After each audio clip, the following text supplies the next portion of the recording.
Cardinal de Retz, mémoire.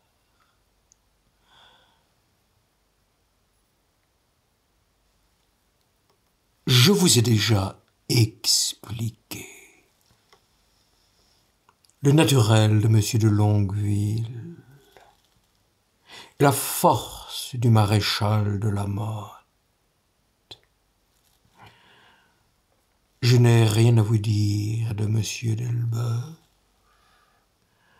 Je considérais Monsieur de Bouillon, soutenu par l'Espagne, avec laquelle il avait par la considération de Sedan les intérêts du monde les plus naturels, comme un nouveau duc du Maine,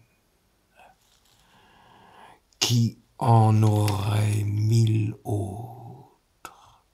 au premier jour, tout à fait séparés de ceux de Paris, et qui pourrait bien, avec le temps,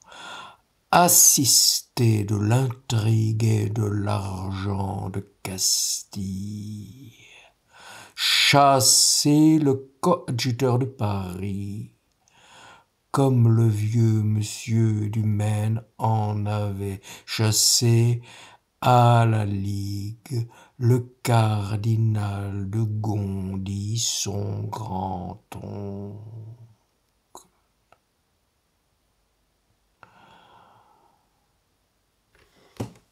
Dans la conférence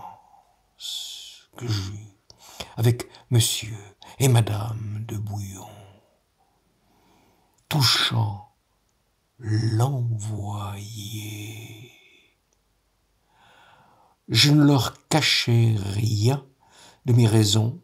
sans en excepter même la dernière, que j'assaisonnais, comme vous pouvez juger, de toute la raillerie la plus douce et la plus honnête qui me fut possible. Madame de Bouillon, qui ne faisait rien, ou plutôt qui ne disait jamais de galanterie que de concert avec son mari, n'oublia rien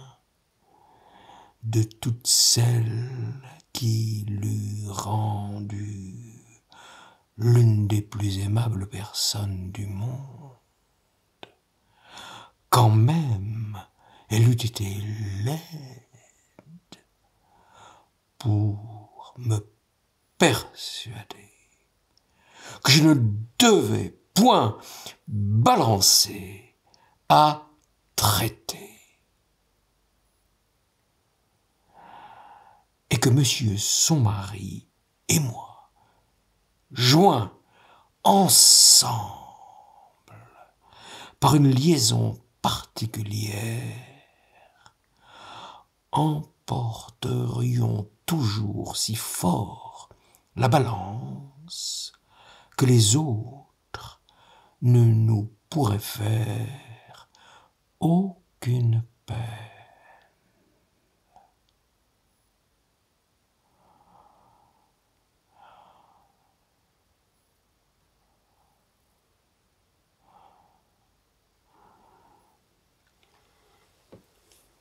Monsieur de Bouillon,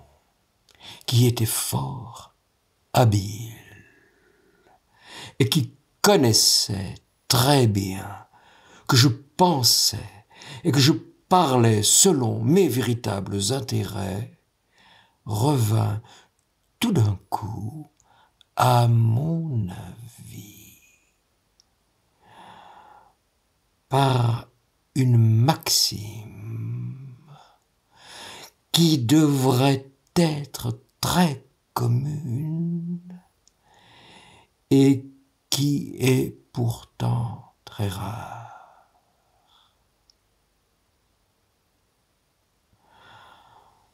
Je n'ai jamais vu que lui qui ne contesta jamais ce qu'il ne croyait pas pouvoir obtenir.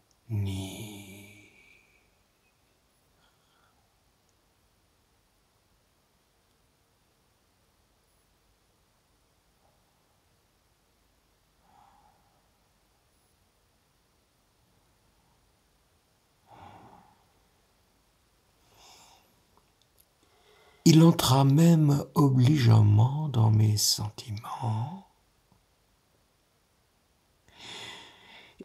Il dit à Madame de Bouillon que je jouais le droit du jeu au poste où j'étais,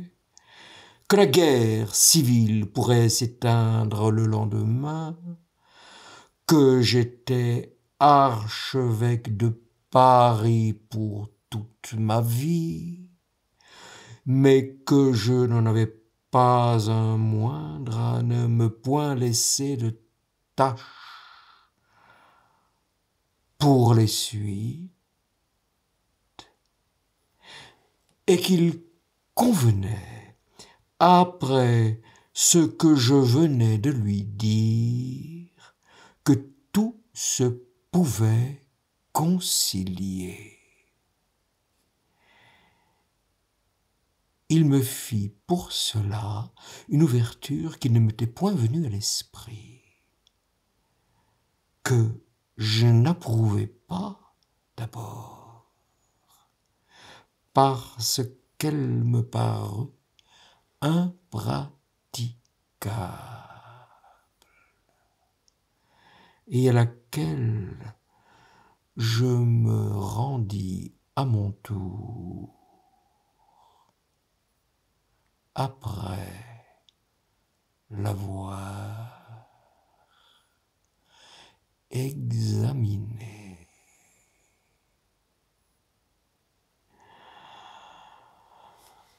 Ce fut